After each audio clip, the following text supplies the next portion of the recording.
love with music? Were you just always in love with music? Because that's what Well, I get. I kind of being around music gave me the know-how early on. Okay, this day before I knew my dad was in the music game. One of the first songs I heard and I liked as a little kid was a song called Jimmy Mac. When are you coming, Mac? Oh, Jimmy Mac. And so I heard that on the radio and I was like, oh, I like that song. And then I would think that would be like my first, like, real connection to music.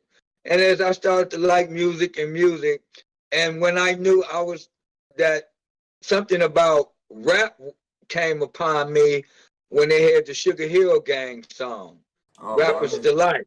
yeah, That's when I was way still back. living in Chicago. You know what I mean? And you know, my father was already famous then. You know what I mean? Right. With hit records, Have You Seen Her, and Old Girl, and living that little, that good life because of pops and stuff.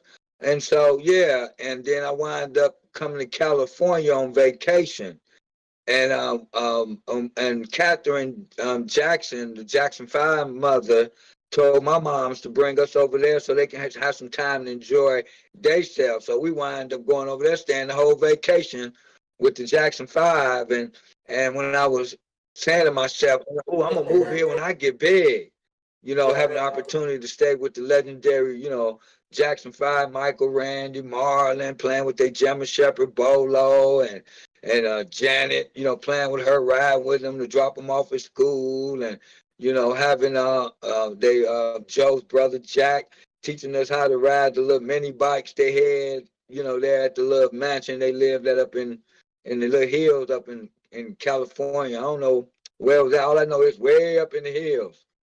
And I used to play with the dog, and they had the little fish and the snake from the cartoon. This was when the cartoon was out. That's crazy though. Like how many people could say like they was hung out with Mike and Janet and like so you met Joe Jackson too, right? Yeah, Joe taught me how to play pool when I was little. Okay. Actually, that's how they got their deal because my dad and them had a show and let the Jackson Five open it up. And one of the artists from Motown was also performing that night. So the Jackson tore up the whole show, had everybody going crazy.